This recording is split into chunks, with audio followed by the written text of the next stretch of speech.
Hello children's, आज हम पढ़ेंगे अध्याय 3 त्रिभुज के गुण। त्रिभुज के गुण के बारे में हम जानेंगे। आप जानते हैं कि तीन भुजाओं से घिरी बंद आकृति को त्रिभुज कहते हैं। आप जानते हैं कि बंद आकृति से जो रहती है उसको क्या हम कहते हैं? त्रिभुज कहते हैं। जिसमें तीन भुजाएं और तीन कोण होते, जिसमें तीन भुजाएं होती और तीन कोण होते हैं। त्रिभुज के तीनों अंतःकोणों का योग 180 अंश होता है। जो त्रिभुज के तीन कोण है उसका योग कितना होता है? 180 होता है। साथ ही भुजाओं एवं कोणों की माप के आधार पर त्रिभुज के प्रकारों के बारे में भी आप पिछली कक्षा में जान चुके होंगे। आइए त्रिभुज के गुणों को फिर से एक बार दोहरा लें। आपको इसमें त्रिभुज के गुण के बारे में बताया है। और त्रिभुज के जो तीनों अंतःकोणों का योग कितना होता है? 180 अंश होता है। तो चलिए प्रश्नावली देखते हैं। प्रश्नावली 3.1 का तीसरा प्रश्न। तीसरा प्रश्न में आपका दिया है, नीचे दिए गए त्रिभुज XYZ दिया आपको में बराबर भुजाओं के नाम लिखिए और कोण Y का माप कितना होगा?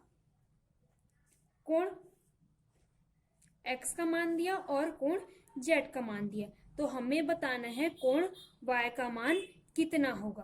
तो चलिए देखते हैं कैसे बनाते हैं। तो हल करते हैं। तो चलिए देखते हैं। त्रिभुज XYZ में कितने दिए? बराबर भुजाएं, मतलब X और Z का मान दोनों बराबर दिए 40 अंश। तो हम लिख सकते हैं त्रिभुज XYZ में बराबर भुजा कौन कौन सी है? X और Y और Y और Z, क्योंकि बराबर भुजाओं के सामने के कोण बराबर होते हैं।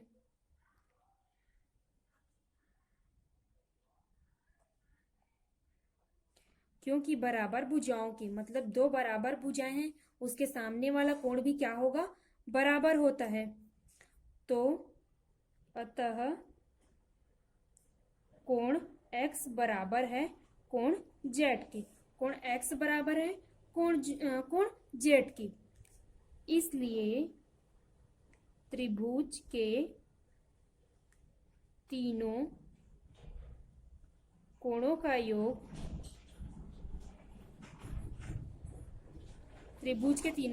योग करेंगे। तो कोण X धन कोण Y धन कोण Z बराबर कितना आ जाएगा? 180 अंश। 180 अंश होगा तीनों कोणों का मान, तो 180 अंश यहाँ पे आ जाएगा। अब यहाँ पे X का मान कितना दिया है? तो 40 अंश, और Y का कोण Y ही लिख देंगे क्योंकि इसका मान हमें ज्ञात करना है। और कोण Z का मान कितना दिया है? 40 अंश बराबर 180 अंश। ऐसा हो जाएगा। तो कोण Y बराबर 180 अंश माइनस कितना हो जाएगा? 40, और 40 कितना हो जाएगा? 80 हो जाएगा। तो 80 अंश। तो कोण Y बराबर कितना हो जाएगा? 180 में से 80 को घटाएंगे तो 100 अंश। तो Y का मान आपका क्या निकल गया? 100 अंश। ये आपका Y का मान निकल गया। इसी प्रकार से आपको दिया है, नीचे दिए गए त्रिभुज ABC में BC बराबर 5 सेंटीमीटर और C बराबर 40 अंश एवं कोण B बराबर कितना दिया है? 50 अंश है। तो बताइए कि क्या A और B बराबर हैं? यदि नहीं तो क्यों? ये बताने हैं आपको। और दूसरा क्वेश्चन इसी में, AB और AC में कौन सी भुजा बड़ी है? जो AB है और AC है उनमें से कौन सी भुजा बड़ी है, ये बताना है आपको। तीसरा दिया इसी में, बड़ी भुजा छोटे कोण के सम्मुख है या बड़े कोण के सम्मुख? जो बड़ी भुजा रहेगी वो छोटी भुजा के सम्मुख है कि नहीं, ये बताने हैं आपको। प्रश्न 5वां दिया आपको, यदि त्रिभुज पी क्यू आर में पी क्यू बराबर है पी आर के और कोण आर बराबर 28 अंश हो तो त्रिभुज के शेष कोणों को ज्ञात कीजिए।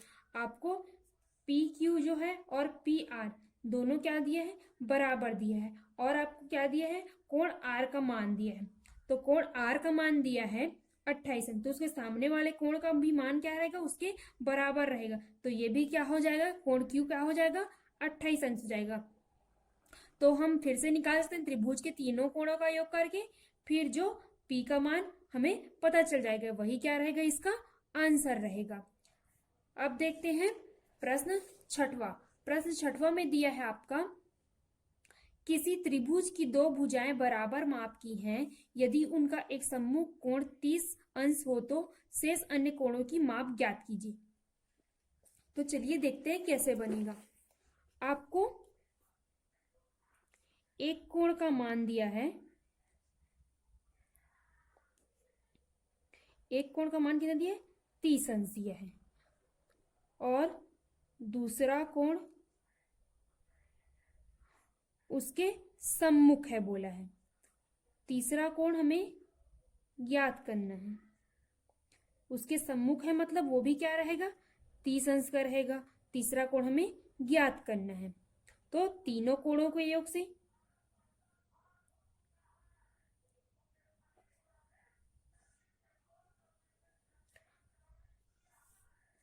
तो क्या करेंगे, पहला कोण धन दूसरा कोण धन तीसरा कोण बराबर क्या आ जाएगा, 180 अंश आ जाएगा। तो इससे हम निकाल सकते हैं, पहला कोण आपको कितना दिया है, 30 अंश, दूसरा कोण आपको कितना दिया है, 30 अंश, और हमें तीसरा कोण ज्ञात करना है, बराबर 180 अंश। तो 30 और 30 कितना हो जाएगा, 60 अंश, धन तीसरा कोण बराबर 180 अंश। तीसरा कोण बराबर 180 ऋण क्या आ जाएगा, 60 अंश आ जाएगा। फिर तीसरा कोण का मान क्या आ जाएगा, 180 में से 60 को घटाएंगे कितना आएगा, 120 अंश। तो आपका ये आंसर, तीसरा कोण का मान हमें क्या निकल गया, 120 अंश। इसी प्रकार देखते हैं, किसी समद्विबाहु त्रिभुज का शीर्ष कोण 70 अंश का है, समान भुजाओं के सम्मुख कोण ज्ञात कीजिए। आपका त्रिभुज के शीर्ष दिया है 70 अंश का दिया है, और आपके समान भुजाओं के सम्मुख कोण ज्ञात करने, और क्या दिया है, समद्विबाहु त्रिभुज दे। समद्विबाहु त्रिभुज मतलब होता है ऐसे बनेगा उसका डायग्राम, उसका चित्र ऐसे बनेगा समद्विबाहु त्रिभुज, और इसमें दिया है आपको 70 अंश, उसके शीर्ष दिया 70 अंश दिया है, और आपको ये दोनों ज्ञात करना। तो हम इसको x मान लेंगे, x अंश मान लेंगे, और फिर हम 70 को रखेंगे। यह है आपका डायग्राम समद्विबाहु त्रिभुज। समद्विबाहु त्रिभुज का आपका दिया है, जो शीर्ष है उसका कितना दिया है, 70 अंश दिया है, और जो दो शीर्ष है उसका हमें ज्ञात करना है। तो हम इसको लिख सकते हैं, सम्मुख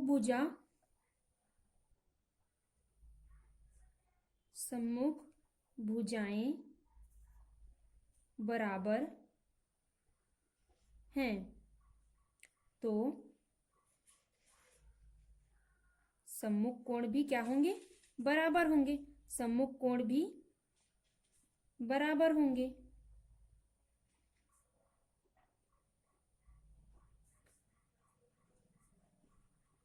तो माना कि सम्मुख कोण कितना दिया है, x अंश करते हैं। फिर प्रश्नानुसार त्रिभुज के तीनों कोणों के योग से